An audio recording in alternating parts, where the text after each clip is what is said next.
Well, we've had our first snow.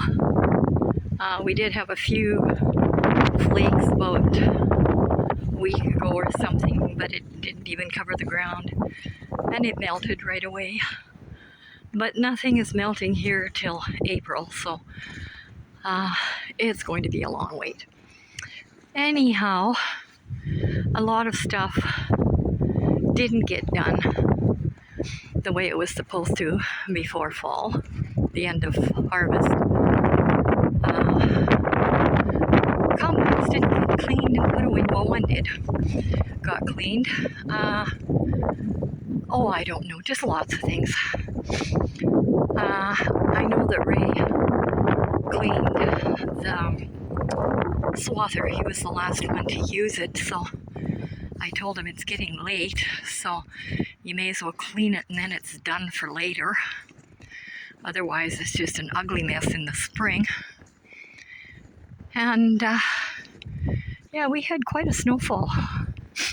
It snowed for 2.5 days. It quit this morning, and I was ever so happy to see that. And this is the drift in front of one of the shops. It's pretty deep. Makes me not look forward to that long trip back to Manitoba coming up this week. But we seem to make it safely every year. So I'm sure this year won't be any different. And we're well prepared on the road with absolutely everything you could possibly need. So that's not an issue. And there's 100 trees in pails. Keelan sells them to some company down in Regina, and every winter he takes about 100 down, and they grow them as Christmas trees. Some of them are very beautiful. They're so blue. And there's the big old spruce trees at the west end of the yard. They really look like Christmas. And yeah, the road was not good this morning. My son was going to Nipawin, and he had to stop about 1.5 miles away. And he said the snow was almost up to his waist, and he thought he was going to have to call Ray to go and take a tractor with a plow down to get him out. But he did manage. And yeah, it's right in the driveway, or right by the driveway of a kind of a hobby farm, I guess. But they're not the kind of people that you would ask for help. So he was really mad because he was right in front of the driveway and the house was only a few feet away, but he couldn't talk to them because they will not help anyone. It just isn't going to happen. Gotta love people like that in the country. So that's what's happening here today. Our camper is getting very cold. So once you get bundled up in your blankets and in bed, you stay there till it's time to get up because it's really comfortable then. Kind of reminds me of my growing up years. We had a little 3-room house, and it was very small.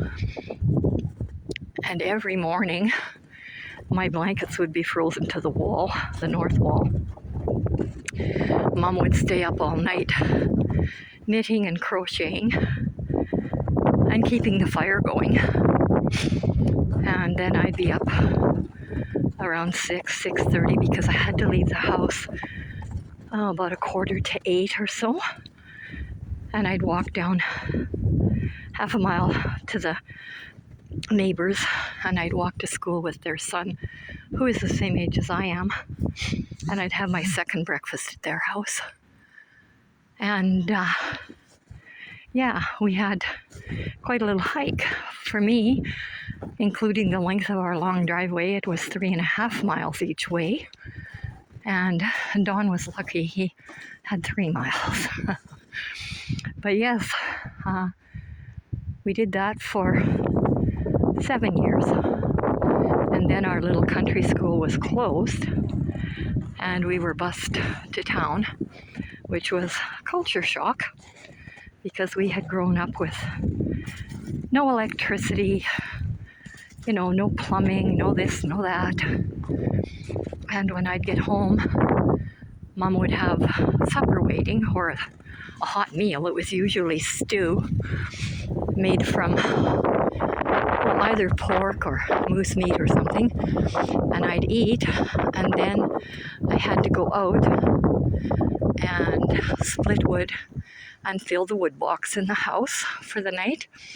And if the snow water was going down in the big barrel by the heater, I would take snow in by the pail and fill the snow barrel because it was beautiful soft water.